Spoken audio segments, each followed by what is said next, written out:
Flashback sur Séance Radio. Le cinématographe permet de projeter des images sur un écran. Toute l'actu des grands classiques du cinéma. Bientôt, les films vont être sonorisés. Flashback avec Antoine Cyr et Antoine Julien. Je ne sais pas si vous vous rendez compte de l'aspect grandiose du mélange.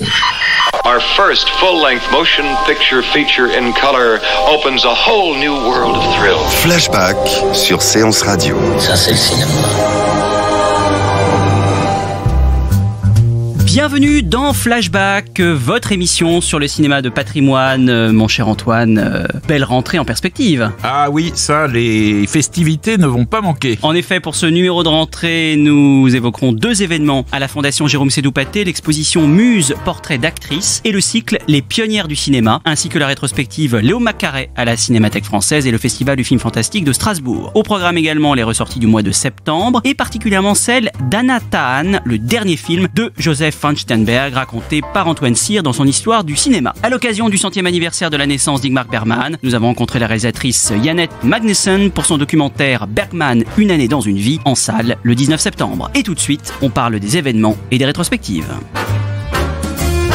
On débute cette partie événement rétrospective avec l'exposition Muse, portrait d'actrice à la Fondation Jérôme Sédou-Pathé qui a lieu du 29 août au 13 octobre, soit une sélection d'affiches, de photos et de documents inédits issus des archives de la Fondation sur les actrices françaises des années 30 qui ont pu inspirer les metteurs en scène et les affichistes. Une exposition qui est complétée par le cycle Les Pionnières du cinéma muet qui a lieu du 29 août au 25 septembre et qui revient à travers une programmation d'une trentaine de films sur la carrière de femmes qui, derrière la caméra, ont œuvré pour le développement de l'industrie cinématographique au premier temps du cinéma, qu'elle soit cinéaste, monteuse, scénariste, productrice, et qu'elle se nomme Mary Pickford, Alice Guy, Germaine Dulac, Lois Weber ou Marie Epstein. Pour en parler, nous avons rencontré Stéphanie Salmon, directrice des collections de la Fondation, et Elvira Chamiri, chargée de la programmation et de l'exploitation. Stéphanie Salmon, bonjour, merci beaucoup d'être avec nous dans Flashback pour cette exposition Muse, portrait d'actrice. Alors, pouvez-vous nous dire comment vous avez réuni cette série de photographies ? Elle existait en fait déjà. Elle faisait partie des collections de Pathé, des archives de Pathé. Quand Pathé a versé ses archives à la Fondation, ces photographies faisaient partie de tout l'ensemble. Et on les a découvertes en les inventoriant tout simplement. Donc, il y avait des tirages argentiques d'époque, et puis des plaques de verre, 14 cartons de plaques de verre, dont il y a même encore des boîtes qu'on découvrira dans les mois à venir. Mais c'est des photographies qui font vraiment partie des archives et de l'histoire de Pathé et qui sont présentées pour la première fois. Nous, on a été émerveillés en les découvrant et on a compris qu'il y avait un corpus, une unité, un travail. Qu'on ne comprend pas tout à fait parce que notamment les photographes sont anonymes, mais c'est un fond qui avait son unité, qui était inédit. Alors est-ce que vous pouvez nous détailler un petit peu ce fond, cette collection de photos? Donc historiquement, Pathé s'est doté d'un studio de photographie, le studio Pathé Nathan avec Bernard Nathan. Est-ce que vous pouvez nous raconter un petit peu l'histoire de ces photos de Bernard Nathan? Alors Bernard Nathan, il prend la direction de Pathé en 1929. C'est-à-dire au moment où le parlant apparaît, donc toute l'économie du cinéma va changer. Et il s'inspire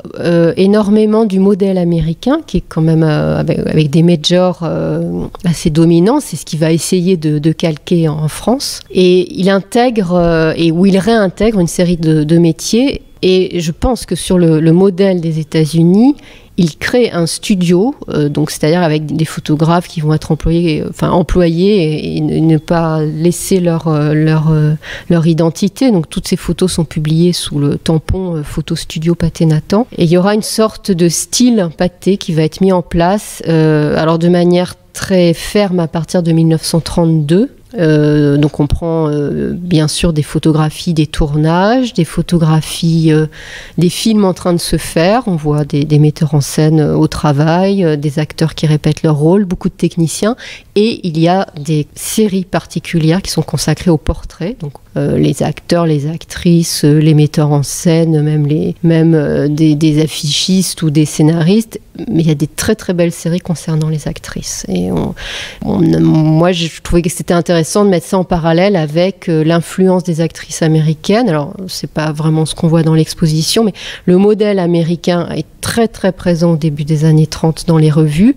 Et puis on voit petit à petit qu'il y a une sorte d'école française, notamment à travers ce studio Pathé qui se met en place. Et ces photographies, elles sont vraiment caractéristiques d'un style. Ces photographies, on les retrouve dans une revue qui s'appelle L'Image, qui a été initiée, qui était la revue Pathé de l'époque, des années 30.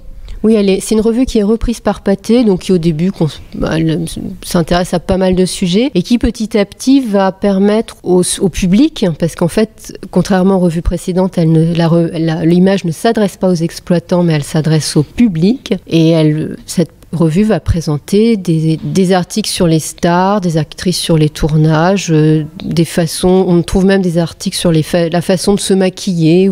En fait, l'actrice devient un modèle aussi. Elle livre ses secrets, elle est inaccessible, mais en même temps, elle a un mode de vie qui est assez sportif, assez moderne, et elle paraît proche et lointaine, et elle livre ses secrets aux lecteurs. Et les photographies sont aussi publiées dans des journaux comme Pour vous, Cinémonde, enfin les revues de cinéma de la période. Et quel est l'impact de ces photos auprès du public de l'époque? C'est un petit peu aussi le début du Star System, c'est le cinéma qui devient glamour, qui s'affiche dans la une des magazines. Le cinéma change à ce moment-là. Je pense qu'on a déjà ces notions de stars et de vedettes dès les années 20 et même avant, mais l'exemple là des photographies Pathé, il est, je crois vraiment que ça se fait en réaction, pas de manière réactionnaire, mais en réaction par rapport à l'influence des États-Unis. Il concerne vraiment ces actrices françaises. Très très peu vont s'exporter, sinon Annabella peut-être. Est-ce qu'on peut parler d'impact? Je sais pas, mais il y a vraiment un style. Il y a un style qui est complètement différent de ce qu'on peut voir ailleurs dans la presse. Est-ce que vous pouvez nous parler un petit peu de ces actrices, justement? On n'en a pas beaucoup parlé. Il y a Arletty, notamment, pour citer sans doute la plus célèbre. D'autres moins, sans faire l'historique de chacune. Quelles sont celles qui ont marqué cette époque-là? Donc chez Pathé, au début des années 30, il y a énormément de films avec Gaby Morley, qui est vraiment la vedette Pathé, qui est capable d'investir à peu près tous les registres. Des actrices aussi qui viennent du théâtre, comme Elvire Popesco, comme Marie Marquet, de manière plutôt occasionnelle. Des femmes qui viennent ou du muet ou du musical, mais qui ont des débuts de carrière relativement marqués pendant les années 20, comme Florel, qui va élargir son champ de rôle chez Pathé. On va aussi trouver des actrices qui ont eu une carrière internationale. Et on est à une période où les films se font en version française. Enfin, on n'a pas les sous-titres, donc on tourne des versions françaises avec la même équipe des versions allemandes. Et donc, on a des actrices venues de l'Est aussi qui tournent des films pour Pathé. C'est le cas par exemple de Brigitte Helm. Et puis il y a énormément de jeunes actrices, donc vous parliez d'Arletty, mais on a aussi Marie Glory, qu'on a maintenant beaucoup oublié, mais qui a beaucoup tourné avec Pathé. Edwige Feuillère, des femmes qui ont joué un ou deux rôles comme Ginette Did, Gisèle Casatsus aussi, qui joue son premier rôle au cinéma chez Pathé. Et puis, je sais pas, elles sont nombreuses, donc voilà. Et dans cette exposition, on trouve aussi des affiches de films, de belles affiches. Ces créations d'affiches, est-ce que vous pouvez nous en dire un mot, puisqu'on a quelques-unes là dans l'exposition? Alors les affichistes, ils sont extérieurs à Pathé, c'est pas des salariés. Certains comme Cecchetto ou Marcel Bloch vont beaucoup travailler pour la maison. Ils sont, ce qui est assez intéressant, c'est que contrairement à ce qui se fera dans les années 40, là on voit vraiment que on a beaucoup d'affiches avec des portraits d'actrices. J'ai l'impression que c'est une tendance et dans certains cas, la photographie du studio va permettre de créer l'affiche. Elvira Chaméry, bonjour, merci d'être avec nous dans Flashback. Alors, parallèlement à cette exposition Muse Portrait d'actrice, il y a un cycle sur les pionnières du cinéma muet. Comment les femmes, au début du siècle, dans les premiers pas du cinématographe, comment elles ont réussi à s'imposer dans cette industrie très, très masculine? Alors, c'est une question un peu difficile, mais En fait, au début du cinéma, finalement, je pense que c'était moins difficile pour les femmes de s'imposer parce que le cinéma était moins organisé, si on veut. L'organisation des studios, le fonctionnement des studios n'existait pas à l'époque. Et finalement, elles n'ont pas eu tant besoin que ça de s'imposer. Ça s'est fait de manière plutôt naturelle, en fait. On pouvait être engagé sur un tournage et se retrouver à faire quelque chose qu'on n'était pas du tout censé faire. Et finalement, les femmes avaient des rôles de productrices, de réalisatrices, sans que ce soit forcément une bataille, comme on peut le dire après, comme ça a été le cas peut-être plus tard et aujourd'hui encore. Voilà, je pense que c'est vraiment le fait que les studios et l'organisation des studios n'étaient pas établis qui a permis justement que pendant quelques années, les femmes puissent avoir et pratiquer des métiers qui ensuite pouvaient être plus difficiles à accéder. Alors il y a une trentaine de films courts et longs métrages dans ce cycle. Quelles sont les œuvres marquantes que l'on peut y découvrir? Alors il y a plusieurs choses qui sont assez différentes en fait. Vous avez tout un travail de restauration qui a été fait par l'Observe Film et dont on montre une partie pendant le cycle. Donc vous avez 8 films qui ont été faits par Alice Guy aux États-Unis. Puisqu'elle avait monté sa boîte de production aux États-Unis. Donc on en passe 8. Ça, c'est des films qui sont assez rares et assez importants. Et de voir sa carrière à l'étranger est assez intéressante puisqu'elle aborde des sujets justement qu'elle n'exploitait pas quand elle était en France. Vous avez aussi le film The Blot de Louise Weber.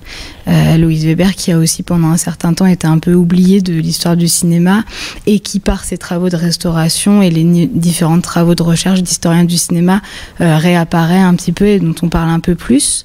Il y a quelque chose assez exceptionnel qu'on va montrer, c'est un fragment d'un film qui s'appelle Vicenta qui a été fait par Musidora, qu'on a très longtemps cru perdu et qui a été retrouvé et restauré par la Cinémathèque française.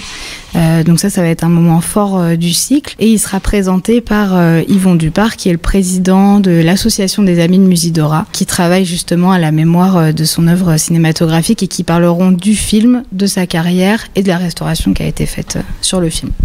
Alors le cycle, il comprend des cinéastes, des monteuses, des productrices. On peut parler de Mary Pickford aussi qui est très présente. Et puis, vous l'avez cité, Alice Guy, dont on célèbre les 50 ans de la disparition. On la considère aujourd'hui comme la première femme cinéaste.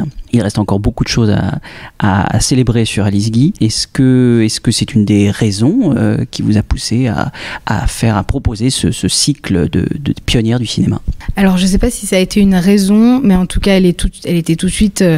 On savait tout de suite qu'elle allait avoir une place majeure dans le cycle. On a fait cycle parce qu'on voulait redécouvrir un petit peu ses filmographies. Alors, à la Fondation, ça nous est déjà arrivé évidemment de passer des films qui ont été produits ou réalisés par des femmes, mais vraiment de les mettre à l'honneur dans un cycle qui leur a été consacré, c'était important. C'est vrai que l'anniversaire qui est actuellement celui d'Alice Guy était aussi intéressant. Et puis, c'est le travail de restauration aussi qui a permis aussi qu'on puisse montrer ces films parce que finalement, l'idée de faire un cycle consacré aux femmes nous trottait dans la tête depuis un moment. Mais la possibilité de montrer ces films est possible grâce aux différentes restaurations qu'il a été possible de faire. Et puis, on a aussi la possibilité de montrer des films ou bien d'aborder des personnes un peu moins connues que Mary Pickford, comme vous l'avez dit, ou même qui est Alice Guy, qui a été très longtemps méconnue, mais qui commence vraiment maintenant à reprendre un peu sa digne place. On passe un film d'une réalisatrice suédoise qui, pour le coup, est totalement inconnue en France et on a eu la possibilité de montrer un film en 35 mm. En plus, c'est une des premières fois qu'il passe en France. Ou bien de s'intéresser à Renée Delio, qui est une scénariste qui a une carrière très prolifique. Son mari était réalisateur et elle a écrit quasiment tous les films. On en passe un dans Les Mansardes de Paris. Enfin voilà, on parvient à un petit peu vagabonder dans ce que pouvait être le cinéma féminin, si on veut, de cette époque-là. Et Alice Guy a évidemment largement sa place puisqu'elle en est la première participante. Donc je rappelle l'exposition Muse, portrait d'actrice à la Fondation Pathé du 29 août au 13 octobre et donc que le cycle Les pionnières du cinéma muet soit quand même une très très belle programmation d'une trentaine de films, notamment évidemment d'Alice Guy, de Germaine Dulac, de Loïs Weber et de beaucoup d'autres qui donc se déroulent du 29 août au 25 septembre. Dans les rétrospectives de ce mois de septembre, mon cher Antoine, nous avons la rétrospective Léo McCarey à la Cinémathèque française qui a débuté le 29 août et qui se poursuit jusqu'au 24 septembre. Alors oui, Léo McCarey, je peux te dire moi par exemple que c'est peut-être le réalisateur par lequel ma cinéphilie, qu'on peut qualifier de cas relativement grave, a démarré, puisque dans mon lycée, quand je devais être en 5e ou en 4e, on passait l'extravagant Mr. Ruggles, qui est un film extraordinaire de Léo McCarey, qui raconte l'histoire d'un Américain totalement parvenu, d'un Texan aux manières extrêmement rustres, mais qui gagne beaucoup d'argent et qui décide d'embaucher un majordome anglais pour avoir des manières et pour que tout le monde autour de lui ait désormais les manières d'un patricien bien élevé. Et donc le majordome arrive et c'est Charles Laughton, le majordome, ce personnage extraordinaire, cet anglais bougon, connu aussi comme réalisateur dans La Nuit du Chasseur. Et donc ce qui est extraordinaire, c'est que quand vous découvrez le cinéma américain des années 30 à travers un film comme l'extravagant Mr. Ruggles, qui est un film d'une très grande finesse, d'une très grande intelligence, vous vous rendez tout de suite compte que le cinéma de l'âge d'or d'Hollywood, c'est quelque chose de vraiment très riche et très intéressant. Alors, Léo McCarey, c'est quelqu'un qui a eu une carrière absolument extraordinaire. Comme beaucoup de gens dans le cinéma, il a commencé en faisant des petits métiers et il est devenu ce qu'il appelait lui-même la script girl de Todd Browning. Donc Todd Browning, c'est un des pères fondateurs du cinéma, hein, et notamment du cinéma fantastique. Et ensuite, il va se retrouver comme l'un des conseillers et un peu, je dirais, des hommes à tout faire de Hal Roach. Et Hal Roach, c'est un personnage lui aussi très important de l'histoire d'Hollywood, puisque c'est notamment la personne qui a produit tous les films de Laurel et Hardy. Et donc, Léo McCarey disait en fait lui-même qu'il avait inventé Laurel et Hardy. Il était gagman pour Hal Roach, et puis à un moment, il voit arriver d'un côté Hardy, et il voit arriver d'un autre côté Laurel, et il s'est dit, mais au fond, si je commençais à faire des gags avec ces deux types-là, ça va être vraiment drôle. Et c'est comme ça, selon en tout cas Léo McCarey, que le duo a été créé. Donc, il y a beaucoup de films avec Laurel et Hardy qui ne sont pas signés Léo McCarey, sur lesquels il serait intervenu. D'autres sur lesquels il est intervenu. On va les voir dans cette rétrospective à la Cinémathèque. Au total, il y aurait quand même une centaine de films de Laurel et Hardy sur lesquels Léo McCarey serait lui-même intervenu. Et puis alors, il y a une période de la carrière de Léo McCarey où il devient d'un seul coup un cinéaste qui va faire des films très importants. Alors je fais peut-être quand même un petit aparté. Beaucoup des gens qui étaient des figures d'Hollywood ont joué dans des films réalisé par Léo McCarey, et il a joué un rôle important dans leur révélation. C'est le cas des Marx Brothers, c'est le cas de W.C. Fields, c'est le cas de Mae West. Donc vous voyez, à chaque fois, il y a quand même cette idée que Léo McCarey, c'est quelqu'un qui a joué un rôle très important dans le fait d'imposer les figures d'Hollywood, et bien entendu, les films dans lesquels il fait ça, on va pouvoir les voir aussi à la Cinémathèque. Et puis, Léo McCarey a aussi cette particularité d'avoir réalisé 2 fois le même film. Alors, ça, c'est la carrière, je dirais, de cinéaste, d'auteur de Léo McCarey. On peut dire qu'il y a quelques films de Léo McCarey qui sont vraiment très importants, et je vais venir bien sûr à celui que vous évoquez. Alors, il y a l'extravagant Mr. Ruggles dont j'ai parlé au début. C'est vraiment un des chefs-d'œuvre de Léo McCarey. Il faut absolument pas le manquer. Il y en a un qui est très bizarrement méconnu en France avec Cary Grant et Irene Dunne, qui s'appelle Sept sacrées vérités, qui est un film très drôle et qui est une des grandes comédies, vous savez, de ce genre cinématographique américain qu'on appelait la comédie du remariage, et où en fait on se servait d'histoires de remariage pour ficeler de manière présentable pour la censure des histoires d'adultère. Donc Sept sacrées vérités est vraiment un film super. Il y a Place aux jeunes, c'est un film assez bouleversant. En fait, c'est un film qui ressemble un peu à ce que fera Ozu avec Le Voyage à Tokyo. C'est l'histoire d'une famille dans laquelle il s'avère que les anciens n'ont plus vraiment leur place, et donc c'est un film qui, sur ce plan-là, est vraiment visionnaire. Et puis, donc, il y a ce film qu'il a fait 2 fois, qui est une histoire romantique, un mélodrame romantique. Qui s'appelle Elle et lui, quand même. Qui s'appelle Elle et lui. Donc, voilà. Alors, je vais vais pas vous raconter le pitch de ce mélodrame romantique. Ce qui est vrai, c'est qu'il l'a fait 2 fois. Une première fois avec Charles Boyer et Irène Dune, 2 acteurs qu'on a un peu oubliés aujourd'hui, mais qui sont de très grands acteurs. Charles Boyer, c'était le grand acteur français d'Hollywood, et Irène Dune, c'était une actrice qui était capable à la fois d'être une grande actrice de mélodrame et une grande actrice de comédie, et comme dans Elle et lui, il y a un peu les deux, c'est très très bien. Et puis ensuite, il va être refait à l'ère moderne avec Cary Grant et Deborah Kerr d'une façon tout à fait différente, parce que les 2 personnages vont apporter quelque chose de nouveau. You know, I painted you like that with the shawl. I wish you could have seen it. Courbet said it was one of my best. I didn't think I could ever part with it. But, well, there was no reason to keep it any longer, and I couldn't take money for it because, well, you know it. So, Courbet told me a young woman came into the gallery and she liked it. She saw in it what I hoped you'd see, so I told Courbet to give it to her. Because he said she didn't have any money, and not only that, she was...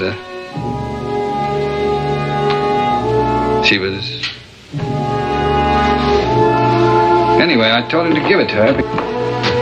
Courbet said she wanted it so badly, and so I told him to give it to her. You know, it's the Christmas season and all that, and you know me, holly in my heart.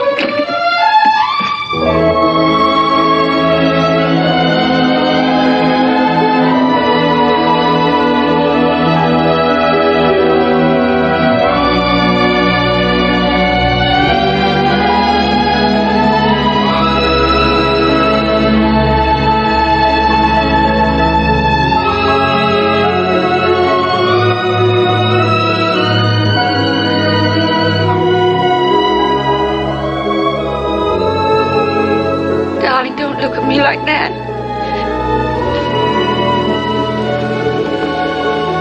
Why didn't you tell me? If it had to happen to one of us, why did it have to be you?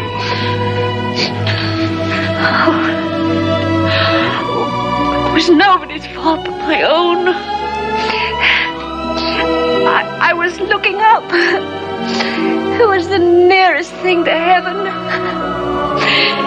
You were there.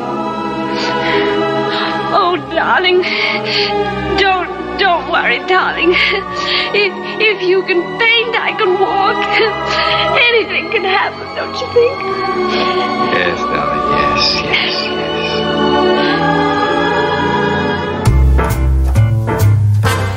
Le Festival du film fantastique de Strasbourg se déroule du 14 au 23 septembre. Alors évidemment, le festival met à l'honneur les films d'aujourd'hui, mais aussi les films d'hier, à travers notamment son invité d'honneur, John Landis, qui recevra un prix pour l'ensemble de sa carrière lors de la cérémonie d'ouverture le 14 septembre. Une masterclass en sa présence aura lieu le 16 septembre, et puis il présentera également les Blues Brothers le 17 septembre en drive-in, suivi d'une rétrospective sélective de ses films. Toujours au programme, la rétrospective Chromosome X, soit 10 films qui illustrent la créativité féminine dans le cinéma de genre. Alors on pourra y redécouvrir ou découvrir Répulsion, La Féline, Possession, Sœurs de sang ou Les Sorcières d'Eastwick. Et puis aussi un double programme Make My Day avec le critique Jean-Baptiste Torret qui va nous faire revivre des films injustement oubliés, des polars italiens, des comédies, des films d'exploitation. Tous les genres et toutes les nationalités auront donc leur place dans cette nouvelle collection avec 2 films, l'un assez connu, un des premiers films de Catherine Bigelow, Aux frontières de l'aube, l'autre beaucoup moins, en tout cas pour ma part, La mort a pondu un œuf de Giulio Questi avec Gina Lollobrigida et Jean-Louis Trintignant. Je pense que c'est une rareté à découvrir. Et puis également un concert de musique de films fantastiques le dimanche 19 septembre à l'église Saint-Thomas, reprenant les partitions des plus grands compositeurs de musique de films fantastiques. On pourra entendre du Bernard Herrmann, du John Williams, du Jerry Goldsmith, du Danny Elfman ou du Howard Shore, les musiciens de No Limit Orchestra. Donc nous ferons voyager à travers des films très célèbres comme Star Wars, Batman ou encore Conan le Barbare et les Seigneurs des Anneaux ou 2001, l'Odyssée de l'espace. Et enfin, cerise sur le gâteau, projection le 20 septembre de L'Exorciste de William Friedkin à l'église Saint-Guillaume. Voir l'exorcisme dans une église, ça n'est pas tous les jours, donc c'est une belle expérience frissonnante pendant ce festival donc, du film fantastique de Strasbourg du 14 au 23 septembre.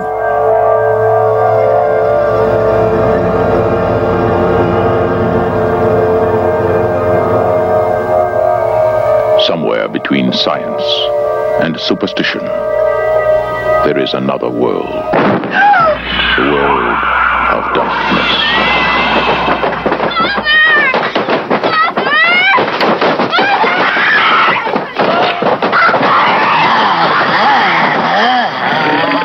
Nobody expected it. All right, let's see what the... Nobody believed it. And nothing could stop it. There are no experts. You probably know as much about possession as most priests. Look, your daughter doesn't say she's a demon. She says she's the devil himself. I'm telling you that that thing upstairs isn't my daughter. Now, I want you to tell me that you know for a fact that there's nothing wrong with my daughter except in her mind. You tell me you know for a fact that an exorcism wouldn't do any good. You tell me that!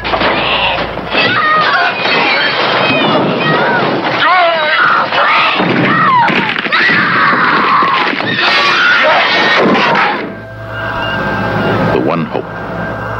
The only hope. The Exorcist. Nous parlons maintenant des ressorties de ce mois de septembre, mon cher Antoine, et on débute avec un film co-réalisé, en tout cas officiellement, par Ernst Lubitsch et George Cukor, Une heure près de toi, réalisé en 1932, qui ressort le 12 septembre avec Maurice Chevalier, Jeannette MacDonald et Geneviève Tobin. Oui, alors en fait, il n'a pas été vraiment co-réalisé. Ce qui s'est passé, c'est que Lubitsch était un peu à l'origine du développement de la carrière aux États-Unis de Maurice Chevalier et aussi du développement de la carrière de Jeannette MacDonald, qu'on a un peu oublié, mais qui était une actrice extraordinaire, très charmante. C'était à l'époque, dans la période pré-code, on l'appelait d'ailleurs la reine de la lingerie, parce qu'elle apparaissait souvent en tenue un peu légère dans les films, mais en fait, c'était une soprano qui avait une voix extraordinaire, et donc elle est presque l'une des mères fondatrices elle est en fait la première star de comédie musicale américaine à une époque où les stars de comédie musicale étaient plus chantantes que dansantes. Mais la caractéristique de Jeannette MacDonald, c'est qu'elle combine le fait de chanter d'une façon assez institutionnelle, parce qu'on est encore dans du chant lyrique, avec une façon de jouer qui, elle, est une façon très moderne et une façon très espiègle. Et donc, Lubitsch avait eu l'idée de créer des films musicaux dans lesquels il associerait Chevalier, qui était à la fois chanteur et acteur aussi, et Jeannette MacDonald. Ce film, Une heure près de toi, est le troisième film du couple Maurice Chevalier-Jeannette MacDonald, qui en feront au total 4. Le premier ayant été Parade d'amour de Lubitsch et le deuxième Aimez-moi ce soir de Rouben Mamoulian. Il faut savoir que c'est un film que Lubitsch adorait parce que il mélange, il y a à la fois le côté vaudeville que Lubitsch aimait beaucoup, il y a le côté pétillant, il y a par moments c'est assez méchant, notamment le personnage joué par Geneviève Tobin qui joue un peu la femme qui va s'interposer entre Jeannette MacDonald et Maurice Chevalier, et c'est un remake d'un film que Lubitsch avait déjà fait en version muette, donc c'est extraordinaire parce que c'est un film qui est tiré d'un opéra et que Lubitsch avait fait en version muette, donc on peut comprendre quelle était l'envie de Lubitsch de le réaliser en version parlante une fois qu'on pouvait avoir mis le son quand même pour un opéra. C'est mieux, c'est quand même beaucoup mieux ou une opérette, c'est beaucoup mieux de le faire avec le son. Et donc c'est quelque chose qui est vraiment un film qui tenait énormément à cœur de Lubitsch. Il est aussi un film révéré de Hitchcock et de Kurosawa. Enfin, c'est un film vraiment à voir. Why did I kiss that Mitzi? I still can feel it yet. And now I'm in a spot, and what a spot. For right out there is Mitzi, and right up there Colette. Should I be brave and misbehave or not? Should I say yes or no? Should I stay home or go?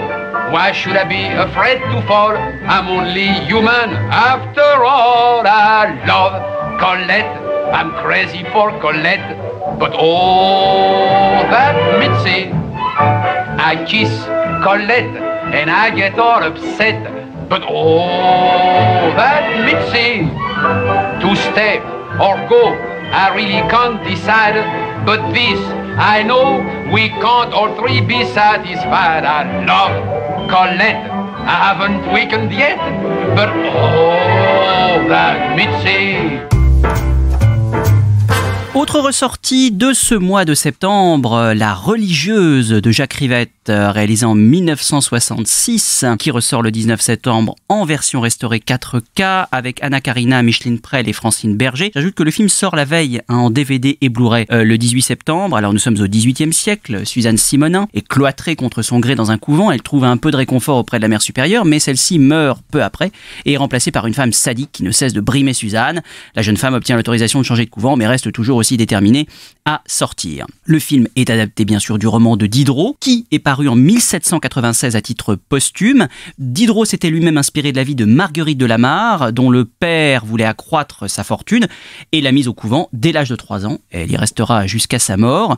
Jean Gruau adapte d'abord le roman en pièce de théâtre, puis il s'attelle avec Rivette à l'écriture du scénario, qui est une première fois soumis à la commission de censure, qui émet des réserves mais ne l'interdit pas.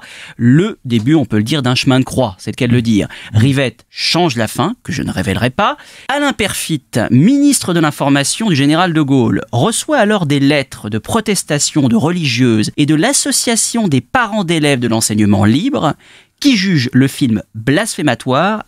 Tous ces gens-là ne l'avaient pas vu. Alors exactement, que personne ne l'avait vu et que le film n'était pas encore sorti. Pour calmer les esprits, le film change de titre. Suzanne Simonin, La religieuse de Denis Diderot. Plus acceptable.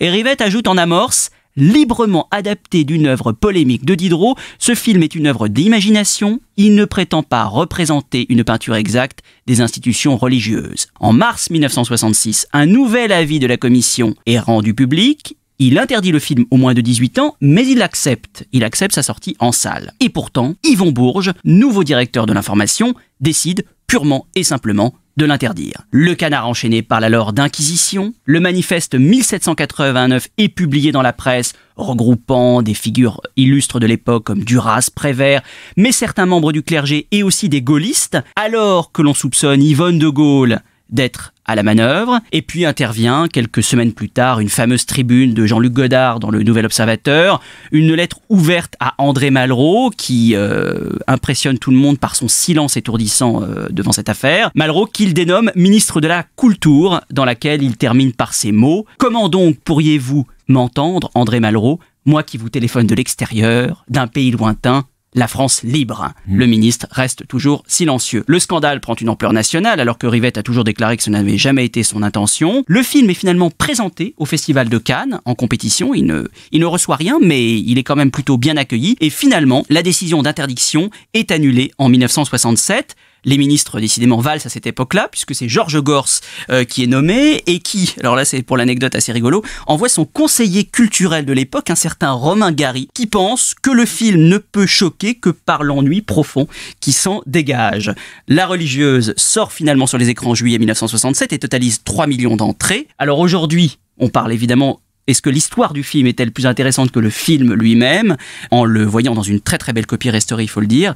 Le film, je trouve, a un peu perdu de son souffle. On a vu des films nettement plus virulents, mais ça n'a peut-être jamais été l'intention, en effet, de Rivette, qui a fait un film très austère, très épuré, dans lequel il dénonce l'oppression des consciences et l'enfermement, un monde perçu comme une prison. Et le film est bien sûr aussi et avant tout porté par Anna Karina, qui campe une Suzanne Simonin à la fois inébranlable. C'est ça qui est assez stupéfiant quand on voit le film, et évidemment le livre de Diderot disait exactement la même chose. Une foi inébranlable malgré les épreuves qu'elle traverse. C'est, à noter enfin, c'est le dernier film que Jacques Rivette tournera avec un scénario.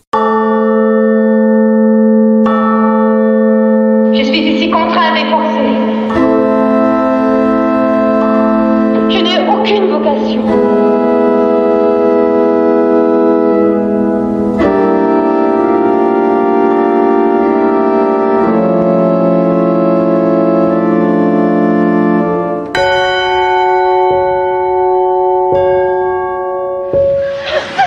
Suzanne, combien vous êtes belle.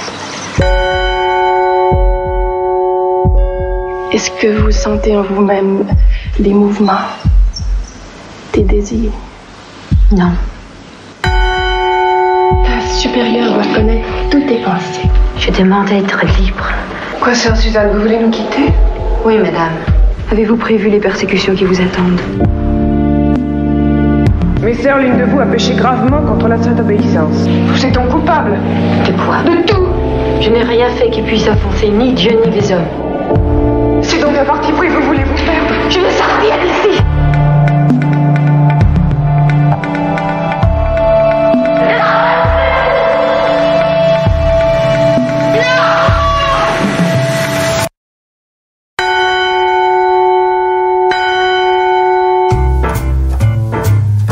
L'année dernière, à Marienbad d'Alain Resnais, réalisé en 1961, ressort lui aussi le 19 septembre en version restaurée avec Delphine Seyrig et Giorgio Albertazzi. Nous sommes dans un hôtel baroque. Un homme essaie de persuader une femme qu'il se serait connu et aimé l'année dernière à Marienbad. Elle nie et prétend ne se souvenir de rien. Le scénario et les dialogues sont signés Alain Robbe-Grillet, qui était à l'époque l'un des pères fondateurs du nouveau roman. Alain Resnais obtient pour ce film le Lion d'Or à Venise. Resnais, on le sait, presque toute sa carrière, jusqu'à même ses derniers films, a été un expérimentateur de forme. Et l'année dernière à Marienbad, l'exemple le plus illustre, c'est une œuvre en perpétuel mouvement, magnifié par des travelling éblouissants, je trouve d'une fluidité assez incroyable. Le début est à ce titre fascinant, puisque c'est un enchevêtrement de phrases, de bribes de conversation, de plans, de moulures au plafond, de miroirs, dans une déambulation de figures statiques, chuchotantes, presque dévitalisées. C'est évidemment, peut-être même un peu trop, l'incarnation du cinéma moderne, comme on l'a appelé, très conceptuel. Le film est en effet d'une fulgurante liberté, passant subrepticement d'un lieu à un autre, au milieu d'une réplique ou d'un changement de costume, et puis bien sûr sublimé par une Delphine Seyrig incandescente et spectrale. On est vite fasciné, mais aussi déboussolé face à cette rêverie mortifère dont on peine parfois à déceler le sens profond. Une œuvre particulièrement exigeante, j'avertis quand même les auditeurs qui ne l'auraient pas encore vue. Pour Resnais, il le définissait comme ça: c'est une comédie musicale sans chanson qui tente d'approfondir les forces du rêve, dont toutes les interprétations demeurent valables, au spectateur à trouver sa propre vérité. Vous m'attendiez. Pourquoi vous attendrais-je? Je vous ai moi-même attendu longtemps. Dans vos rêves?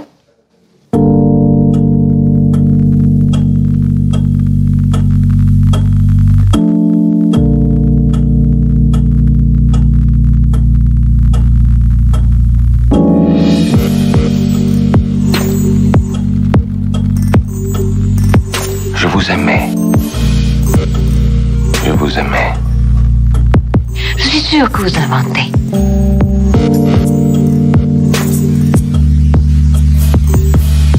Vous m'aviez demandé de ne plus vous revoir. Oh, laissez-moi.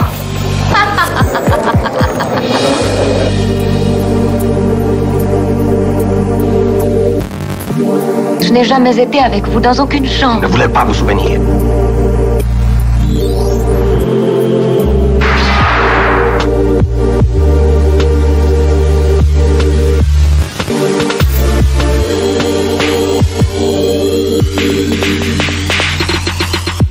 Eh bien, racontez-moi donc la suite de notre histoire.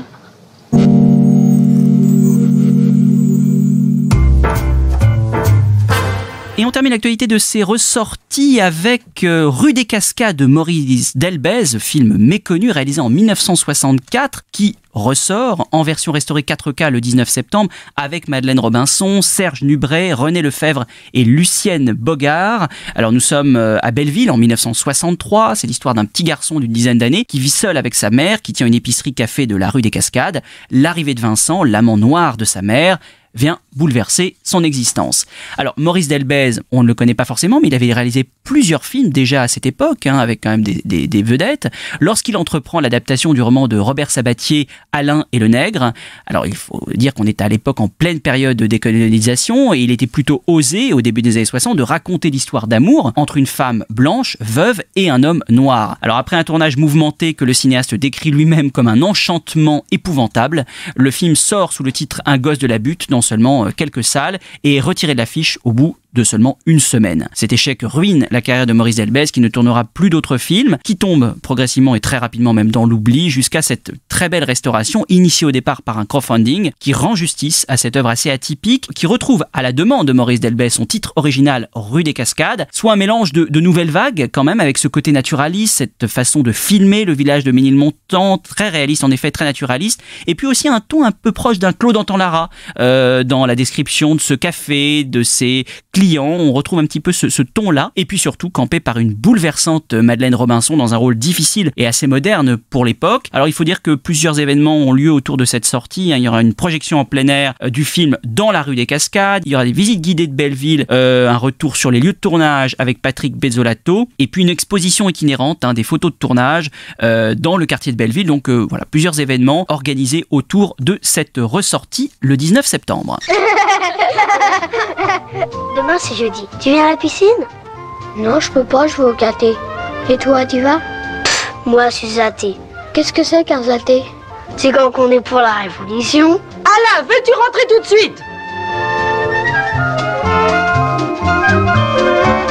Je ne ferai jamais rien de ce gosse. Pas vous en faire, c'est l'âge bête. Le mien, c'est bien pareil. Qu'il est timide, votre gosse? Elle est ma boule, celle-là. C'est les femmes, ça, mon gars. Tu les connais pas encore? Elles sont quand même pas toutes idiotes. J'en ai marre de faire l'amour comme on fait le ménage. Par devoir conjugal, pour faire propre. Il sent vachement bon, ton mouchoir. Une belle petite gueule comme la tienne, faut pas l'abîmer, mon Alain, tu regretterais plus tard. T'as déjà embrassé des filles? Non. Moi, j'ai déjà embrassé 4 garçons. À la fois? On aurait tout eu, hein? Eh oui, c'est la vie. T'as vu? Je l'ai poché à mon père. Un vrai, s'il fait le flic. Un vrai à roulette, tu me le files? Bah le pot, ouais.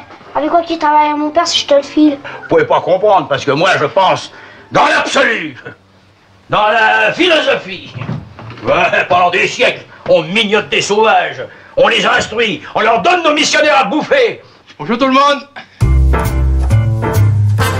Alors Antoine, dans votre histoire du cinéma, nous évoquons à la fois Joseph von Sternberg, le fameux cinéaste Pygmalion de Marlène Dietrich, mais aussi un film assez méconnu qui ressort dans les salles le 5 septembre, Anatane, réalisé en 2 temps, entre 1953 et 1958, film qu'il tourna au Japon, que d'ailleurs Joseph von Sternberg considérait comme son plus beau film. Oui, c'est vrai.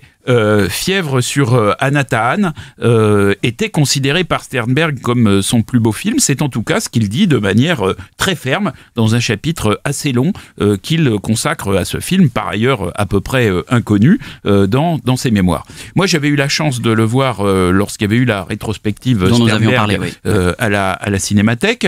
Et c'est vrai que c'est un film qui est très étonnant, mais au fond, pour le regarder, il faut en effet se dire que Sternberg a fait de ce film son dernier film, ça a été son dernier film, et il a été pendant toute sa vie un filmeur des femmes et du désir qui est tout à fait important. Je crois que c'est ce qui a dominé son œuvre, et dans une certaine mesure, ce film est un peu le point final et le point d'orgue de cette œuvre, et je pense que c'est pour ça aussi que Sternberg y était aussi attaché. Alors retour quand même sur Sternberg lui-même, parce que le destin de Sternberg, c'est celui d'un enfant autrichien auquel les mauvaises affaires de ses parents vont valoir une éducation entre 2 continents, ce qui n'était pas si fréquent au début du XXe siècle. À 7 ans, il part pour l'Amérique, il retourne à Vienne quand il a 10 ans, puis retourne une nouvelle fois aux États-Unis 6 ans plus tard, on est alors en 1910, où il achève un parcours scolaire chaotique, il vit de petits métiers,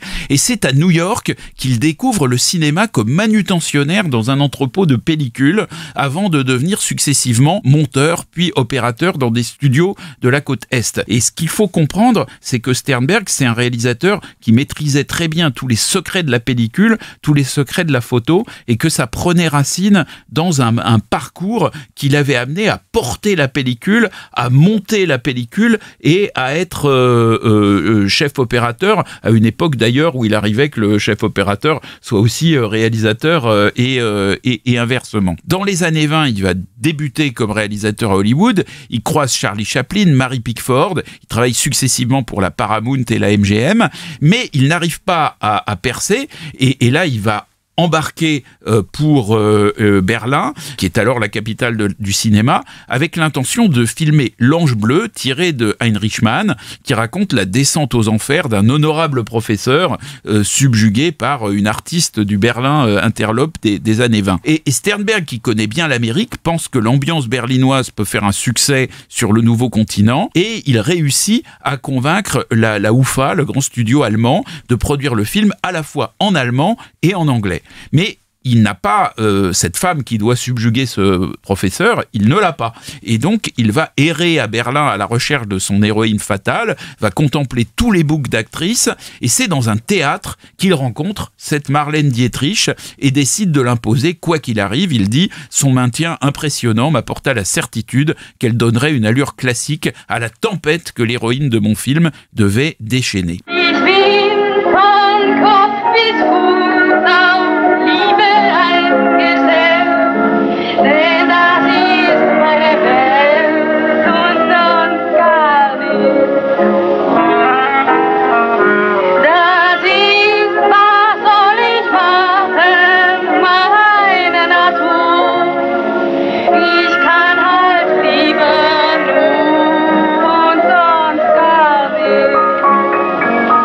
Sternberg et Marlène Dietrich ont donné des versions très différentes de leur rencontre dans leur mémoire et aussi de leur départ pour Hollywood. Mais ce qui est certain, c'est que le soir même de la première de L'Ange Bleu à Berlin, Marlène Dietrich part rejoindre Brême, d'où partent les bateaux pour l'Amérique, et elle part aussi rejoindre Sternberg, qui est déjà parti pour l'Amérique. Alors Sternberg, c'est pas lui qui va inventer le look de Marlène, parce que ça, c'est vraiment quelque chose qui appartient à Marlène Dietrich, mais il va inventer une façon de la photographier et de la mettre au centre d'un nuage de sensualité qui va être essentiel dans la construction de sa légende. Chacun des 6 films que Sternberg et Dietrich vont faire ensemble va participer à la construction de cette légende. Sternberg disait, avec son profond regard mélancolique, ses cils longs de 3 cm, le nimbe doux de ses cheveux, ses traits classiques, son air mystique et son corps de panthère, elle n'aurait pas pu entrer dans une église sans aussitôt troubler le sermon. Il va y avoir 6 films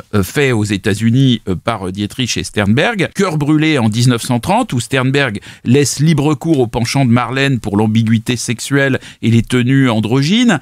Agent X-27, inspiré de l'histoire de Mata Hari en 1931, où Sternberg cultive le mystère d'espionne et fait de Dietrich une héroïne de mélodrame. Dans Shanghai Express en 1932, chaque apparition de Marlène est travaillée par un concert de ventilateurs qui donne à ses cheveux un mouvement calculé et une dimension d'exotisme qui est très forte.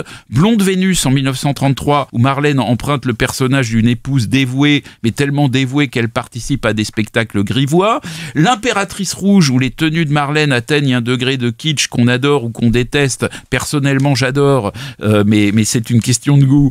Et puis finalement, en 1934, La femme et le pantin, en 1935, pardon, où Dietrich interprète une vénéneuse espagnole, ce qui d'ailleurs ne plaira pas du tout au gouvernement espagnol, qui essaiera de faire interdire le film, à telle enseigne que la Paramount détruira toutes les copies et qu'on a ce film uniquement parce qu'on a retrouvé la copie personnelle de Marlène Dietrich. Donc ça a été la raison d'un incident diplomatique. La raison d'un incident diplomatique. Et là, la relation entre Sternberg et Dietrich, notamment à cause de l'échec de ce dernier film, va devenir une relation beaucoup plus difficile et ils vont arrêter de faire des films ensemble. Et Sternberg va déclarer avoir cessé de faire du cinéma en 1935.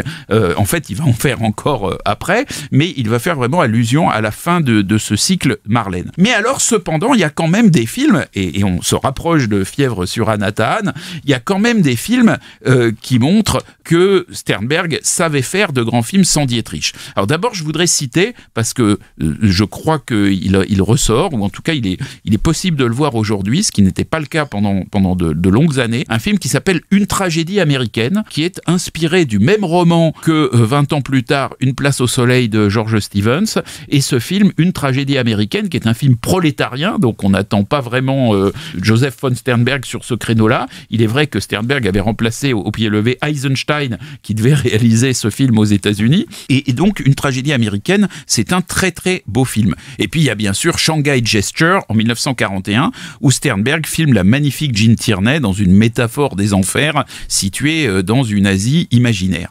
Mais donc, le post-scriptum de Sternberg, passé, il faut bien le dire, à l'époque totalement inaperçu, c'est Fièvre sur Anatahan, tourné au Japon en 1953, alors que Sternberg était déjà presque oublié des studios. Mais je pense qu'il y avait chez Sternberg le rêve de faire de Fièvre sur Anatahan une sorte d'ange bleu asiatique. C'est-à-dire que vous voyez bien qu'à un moment, Sternberg, dont la carrière pataugeait un peu aux États-Unis, est allé en Allemagne pour tourner un film qui était destiné à mettre en avant l'exotisme allemand auprès des Américains, parce que dès le départ, Sternberg avait en tête de vendre l'ange bleu en Amérique, et il avait considéré qu'il était essentiel d'avoir un personnage féminin, une actrice qui soit capable de porter cet exotisme et capable de véhiculer cet exotisme aux États-Unis. Or, qu'est-ce qui va se passer quand Sternberg va faire Fièvre sur Anatahan? Il va mettre un soin quasi obsessionnel à aller chercher sa vedette féminine. Il va aller dans tous les bars de Tokyo, il va évidemment regarder tous les books d'actrices. Finalement, il va choisir une artiste de music-hall, mais dans un music-hall d'ailleurs qui est contrôlé par la même société que son producteur japonais, je crois que c'était la Toho d'ailleurs, qui est connu comme la grand studio japonais. Et donc, il va mettre un choix très important à choisir son personnage féminin. Car bien sûr, le personnage féminin dans Fièvre sur Anatahan est très important. Pourquoi? Oui, parce que quel est le pitch, quelle est l'histoire? Qu'est-ce que raconte le film? D'abord, juste quand même se dire, Sternberg, il arrive au Japon, il n'a pas de pitch, mais il veut, comme il avait réussi, encore une fois, un succès en transportant ailleurs l'exotisme allemand, cette fois-ci, il dit, je vais faire la même chose avec l'exotisme japonais. Ça va, je vous dis tout de suite, ça va pas marcher du tout. Mais donc, il se dit, voilà, je suis au Japon, je vais travailler avec des techniciens japonais, dans un studio japonais. Il raconte dans ses mémoires comment il avait découpé des bouts d'arbres en mettant des racines à l'air libre. Enfin, il a fabriqué une jungle dans un entrepôt d'un studio japonais. C'est tout à fait étonnant. Et donc, il veut faire ce film. On est à l'époque, on est en 52, puisque le tournage commence en 52. On est à l'époque où le Japon est encore dans les affres de la guerre. Il y est tellement, d'ailleurs, que sur plusieurs îles du Pacifique, il y a des soldats isolés qui n'ont pas voulu entendre que la guerre était terminée et qui se sont cachés dans la jungle en refusant de se rendre. Et Sternberg tombe sur une information brève qui raconte le cas d'un groupe entier de soldats restés pendant 6 ans sur l'île déserte d'Anatahan. Et donc, après que 13 hommes dans ce groupe sont morts ou ont été portés disparus à la suite de conflits qui tournaient tous autour de la seule femme du groupe, les rescapés ont été évacués en 1951. Et en plus, on sait qu'au moins 2 hommes avaient péri en se battant pour la femme et que plusieurs autres avaient mystérieusement disparu alors qu'ils avaient eu aussi une liaison avec cette femme. Et donc, Sternberg va rencontrer un des Japonais qui a écrit le journal de ce qu'il a vécu sur Anatahan et donc va vraiment s'imprégner. Ce qui est assez extraordinaire, c'est que c'est une histoire presque allégorique. Vous voyez, en gros, c'est l'histoire de... En gros, finalement, on a des Japonais qui sont sur une île déserte, la guerre est finie, mais ils préfèrent ne pas le savoir parce qu'ils préfèrent mener cette espèce de vie de désir à 30 autour de cette femme qui les fascine, quoi. Donc, c'est une espèce de métaphore complètement incroyable du désir. Mais ce qui est extraordinaire, c'est que c'est aussi ancré dans une histoire très réelle et que Sternberg a fait une véritable analyse pour écouter les gens qui avaient connu cette période. Alors, il y a d'ailleurs un petit livre publié par Capricci qui nous raconte notamment, d'ailleurs, comment Sternberg a constitué son équipe, comment il est parti à la recherche de l'actrice, et puis aussi comment il a recruté Okazaki Kozo, qui deviendra un des plus grands directeurs photo du cinéma japonais et qui fera même les images de Yakuza, le thriller tourné au Japon par Sidney Pollack. Alors, la réception de Fièvre sur Anatahan Anata-Han, elle va être très mauvaise au Japon. Sternberg nous explique d'ailleurs, il dit dans ses mémoires, il y avait 10 cinémas au Japon. Bon, donc... Alors, il y a peut-être aussi une raison que vous n'avez pas précisée, Antoine, c'est que le film n'est raconté pratiquement exclusivement en voix off par Sternberg lui-même. Absolument. On entend, les acteurs sont tous japonais, mais on entend finalement des bribes de japonais pendant tout le film. C'est lui vraiment qui nous raconte l'histoire avec une certaine distance. C'est peut-être cette distance aussi qui a pu gêner le public japonais à cette époque. Et le fait que ce soit un occidental. Exactement. Car enfin, on a une histoire extrêmement douloureuse. Vous voyez, les Japonais, eux, l'histoire, c'est la guerre, c'est Hiroshima, c'est la défaite, c'est le Japon de 1953, c'est un pays en ruine, quoi. Il n'a été réaccepté à l'ONU qu'en 56, avec les diplomates japonais qui sont allés en courbant les chines, suppliant qu'on veuille bien les remettre dans le concert des nations. Enfin, le Japon, au début des années 50, c'est un pays totalement dévasté. Et donc, voilà, vous avez un gars austro-américain qui arrive, qui est fasciné par le désir des hommes autour d'une femme qui est un peu comme la reine des abeilles. Et je pense aussi sincèrement fasciné par la culture japonaise aussi. Il y a une fascination de Sternberg pour la culture japonaise, il y a une fascination de Sternberg pour, je dirais, l'exotisme, l'Asie, parce que très souvent dans ses mémoires, il parle d'épisodes qu'il a vécu en Chine ou à Bali. Enfin, il est très lié à l'Asie.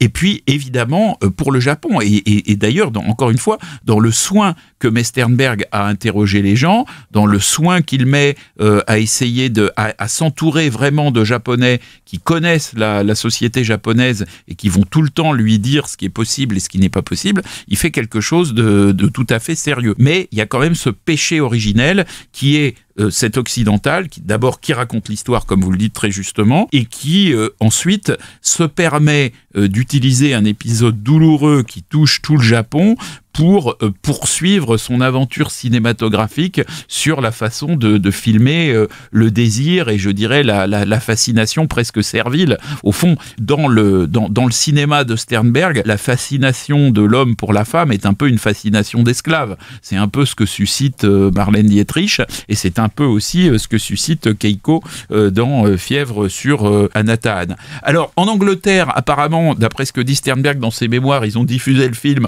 en mettant des sous-titres et des bandes-son qui étaient très différentes de ce que racontait Sternberg, donc évidemment il était furieux, il dit que ça n'a aucun intérêt, et puis quand même il y a un pays où le film, malgré une sortie modeste, a quand même été bien accueilli, c'est la France, puisque Philippe de Montsablon, dans Les Cahiers du cinéma... Vous êtes allé le retrouver loin. Oui, il ne faut pas oublier qu'au Cahiers du cinéma, il n'y a pas eu seulement Jacques Rivette et François Truffaut et Jean-Luc Godard. C'est bien de le rappeler. Il y a eu aussi Philippe de Montsablon, et c'était lui qui s'était chargé de la critique de Fièvre sur Anata-Han, et il avait parlé d'une œuvre d'art de haute maturité, et pour cause, c'était le dernier film de Sternberg, dans lesquels les exigences du réalisateur se font plus impérieuses, et où ses intentions s'expriment dans toute leur complexité. Alors, cette très belle critique a-t-elle poussé Sternberg à rajouter des plans des années plus tard et à faire une nouvelle sortie, à reproposer une version nouvelle en 1958. C'est un film assez curieux en fait, qui a une première sortie en 53 et une nouvelle sortie en 58. Ce qui est certain, c'est que Sternberg aimait beaucoup ce film, qu'il considérait comme son meilleur film. La première sortie avait été un ratage et on peut penser qu'effectivement il tenait absolument à essayer de se donner une seconde chance parce qu'il n'avait pas non plus tant de cartouches que ça à tirer avec les studios, mais il faut bien reconnaître que la deuxième sortie est passée tout aussi inaperçue que la première. Alors voilà, donc c'est une bonne occasion là de se rattraper à partir du 5 septembre, redécouvrir cette œuvre fiévreuse, assez étrange finalement, un peu atypique dans sa carrière, mais Antoine, quand même, voilà, à découvrir absolument. Ah, tout à fait à découvrir. On peut aimer ou ne pas aimer, mais c'est un objet tout à fait étonnant qui vaut d'être regardé. Yes, we have picked the deepest part of the Pacific Ocean, deep and solemn. And we were to be here for 7 long years, and little did we know that the enemy was not in planes overhead, nor was it the lack of food, the lack of water and medicine, nor the venomous plants that hemmed us in. How could we know that we had brought the enemy with us in our own bodies, an enemy that would attack without notice?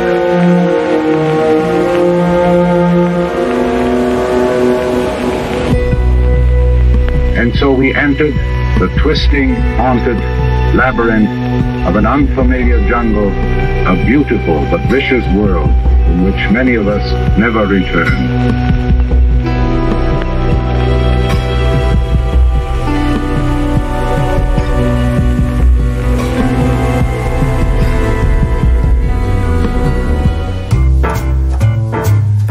1957, année charnière dans la carrière d'Ingmar Bergman.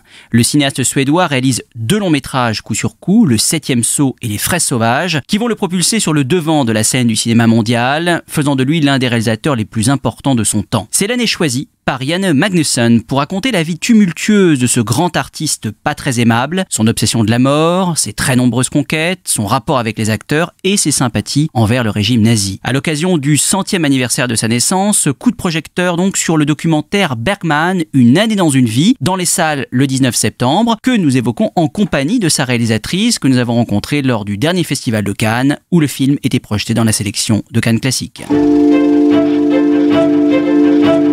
This is Ingmar Bergman, the world's most iconic film director. The year is 1957, and Bergman is on fire.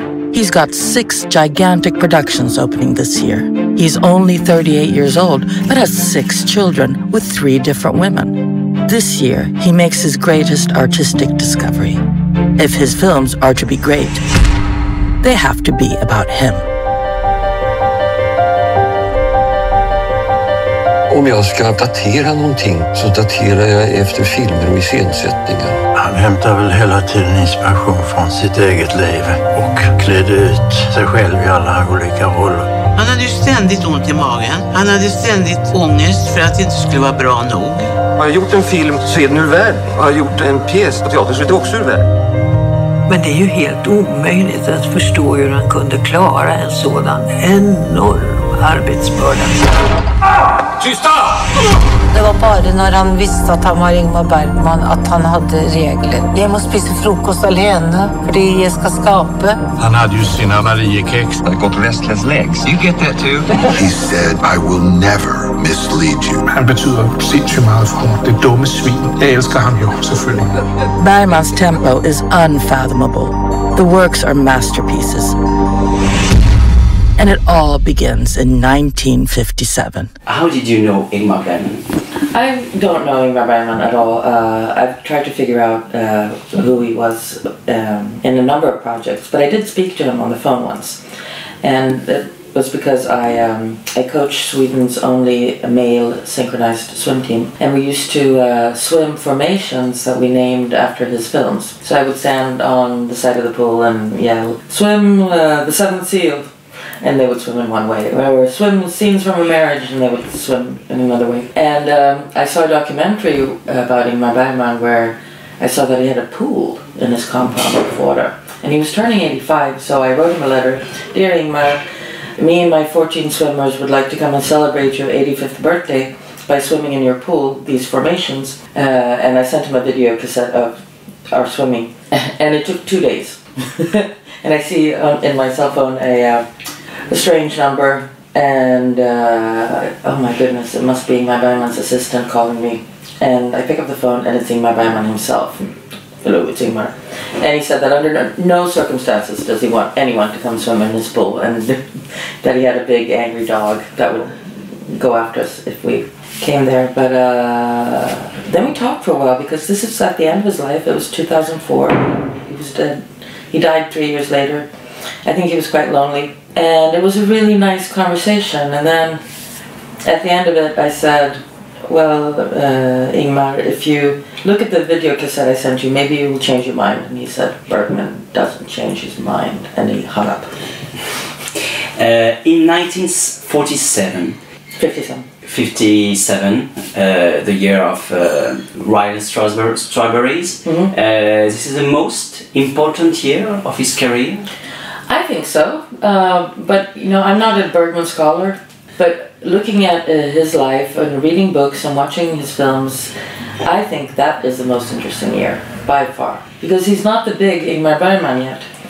He's still struggling, and he's wanting to become that huge director. And all that happens in 1957. His whole life takes a turn and he becomes this icon eventually. But at that time he still doesn't know that. He's struggling, but he's also brilliant, and he makes that incredibly important decision in how he's going to make his films. And then he just is a monstrous machine of creativity, which is fun to look at. It is astonishing to know that he was obsessed by death at only 30 years old. I think about death all the time, since I was like 12. So I don't know, maybe that's a Swedish thing. Don't you think about death? Why is it a Swedish thing? I don't know. I think a lot of people, at least in Sweden, we talk about death. But, you know, I can't answer that. Sorry. Had he not become to an overwhelming figure in Swedish life, people say he's more important than Strindberg. Are you agree with that? Yeah, I think so. I think he's the most interesting and important Swede ever. I think Strindberg was really interesting, but it doesn't compare to Bergman. And you also evoke in the movie the Nazi sympathies of Bergman during the war. Is it still a taboo subject? Yes, in Sweden, I mean, Ingmar Bergman wasn't the only person in Sweden with Nazi sympathies. Hold on. Ingmar Bergman wasn't the only person in Sweden who sympathized with Hitler and Hitler's project during the war. The difference is that Ingmar Bergman is so brutally honest that he actually tells us where his sympathies were, where everyone else pretended they weren't on Hitler's side. And I think it's admirable of Ingmar Bergman to be that honest, because unless people talk about what they were thinking and doing during that horrible war, we'll never come to terms with it. If everyone lies and says, "Oh no, it wasn't me," we'll get it back, and that's what's happening today, at least in Sweden, and I think in a lot of Europe. The right wing is growing strong again, because I think we never had that discussion properly. And I know in Sweden, people were so afraid of Russia that Hitler seemed like a good alternative. So Bergman wasn't alone at all. But in Sweden today, it is a taboo subject. People don't want to talk about what Bergman thought during World War II, which is strange because he clearly wants to talk about it himself. He writes about it in his autobiography. I've seen an interview that he does with Jörn Donner. Unfortunately, we were not granted access to that material, but where Ingmar is showing Jörn Donner what he was doing in Nazi Germany in 1936. So he wants to talk about it, but nobody else does. It's a little bit difficult to accept when we saw his movies, to accept that he had that kind of sympathies. It's strange, no? Yeah, it's horrible. Of course it is. But he wasn't alone, which I think is interesting. And I think we need to talk about how many of us, I mean, I wasn't alive then, and how many Swedes and Europeans agreed with what Bergman was thinking at the time.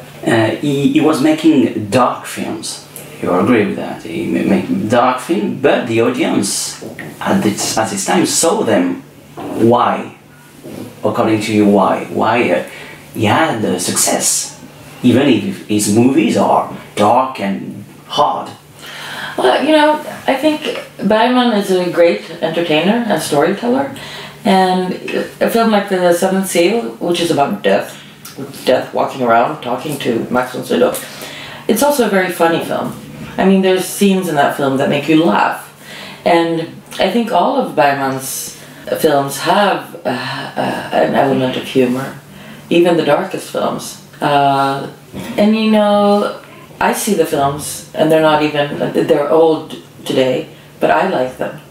So why shouldn't a contemporary audience have liked them? It makes sense to me that there's a line to see The Seventh Seal, or there's a line to see The Silence. Must one be necessarily a bad father, unfaithful with women and friends, to be a great artist? No, I don't think so. I think you can probably be a good father and or a good mother and a faithful spouse and a great artist. In the case of Ingmar Bergman, 1957, it wasn't so. I mean, he didn't have time for his children, and he didn't have time to be faithful. All he had time to do was his art. And that's why he's a genius, or it's a part of himself? I don't know. Ingmar Bergman is a genius. This particular year is a very strange and fantastic year. And I think if you see the film and think about 1957, it's up to you to decide, really, what you think. Was it worth it? We got these great films, but these children had a crappy year. It's up to the viewer, I think. It's for you a new thing when you made the documentary. You know before that the autobiographical part is very important in his film. It's you've known already, or you discover when you're making the documentary? No, with Fanny and Alexander, it's always been kind of a known fact, at least in Sweden, that this is Ingmar Bergman's film about his childhood. And everyone in Sweden always thought, well, he's Alexander, because he's a boy and he grows up to be a man. And we know that his father was a priest, and Bergman has talked a lot about the violence of his upbringing. So we've all known that Bergman was beaten as a child, and in Sweden every year at Christmas the Swedish National Television broadcasts Fanny and Alexander. We've been fed with this film and the myth of Bergman's childhood for as long as I can remember. So first it was incredibly interesting to find another voice, because nobody's ever talked about this childhood except for Bergman, and we've all grown up with it, it's in our spine. So to find his brother, who's an obscure figure, talking about the same story that we know by heart was just amazing. I visit Fårö. Fårö, is it? Fårö. Very good. I visited Fårö many years ago, and for me it's wonderful landscape of the loneliness. Yeah. And Bergman loved that. He passed away at Fårö. Is probably the best set of his career, no? What do you think? Yeah, I think Fårö is amazing. I've been there many times. It's beautiful. It's very un-Swedish. I mean, but it's interesting that at the top of his career, when he's just hugely famous, that he packs up and moves to that island, which is very lonely. It's but I guess it's very Bergman. And for finish, what do you think he brought the most to the cinema? I think the honesty in his films is exclusive to Bergman and crucial to the film heritage he has left us. I don't think any filmmaker has been that honest about all their shortcomings and what it's like to be human. But I mean, he's not speaking for all of humanity. He's just speaking about himself, and because he's so honest about all his smallness and bad things he does and good things, I think we can relate to it because we're all not completely perfect people. Thank you very much. Thank you. Jana. Je rappelle que pour le 100e anniversaire de la naissance d'Ingmar Bergman, il y a de nombreux événements, à commencer par une rétrospective intégrale à la Cinémathèque française du 19 septembre au 11 novembre, tout de même, et puis la ressortie de très nombreux films en salle, 6 d'abord à partir du 26 septembre, et puis plus d'une vingtaine au mois d'octobre. C'est pour ça que nous reparlerons de Bergman en octobre, et particulièrement de la restauration absolument sublime, même exceptionnelle, je trouve, du 7e saut, qui ressort donc le 10 octobre. Donc nous reparlerons du cas Bergman. Merci beaucoup de nous avoir suivis. Vous pouvez réécouter l'émission en podcast sur SoundCloud, iTunes et toutes les applications podcast. N'hésitez évidemment pas, chers auditeurs, à le partager. Mon cher Antoine, on se donne rendez-vous le 1er octobre pour une nouvelle émission. Oui, peut-être d'ici là, quand même, un petit conseil de lecture pour ceux qui n'ont pas lu le magazine Revue et Corrigé, qui est vraiment un formidable magazine. Dont nous avons tout à fait déjà largement parlé en compagnie de ses cofondateurs. Revue et Corrigé, bien sûr, à découvrir dans toutes les bonnes librairies. Justement, le point, c'est qu'au début, il n'y avait pas énormément de librairies où on pouvait le trouver, mais il y en a de plus en plus. Il y en a de plus en plus, donc c'est une très bonne nouvelle. Voilà, donc sur tous ces bons conseils, à très bientôt sur Séance Radio. Flashback sur Séance Radio. Le cinématographe permet de projeter des images sur un écran. Toute l'actu des grands classiques du cinéma. Bientôt, les films vont être sonorisés. Flashback avec Antoine Cyr et Antoine Julien. Je ne sais pas si vous vous rendez compte de l'aspect grandiose du mélange.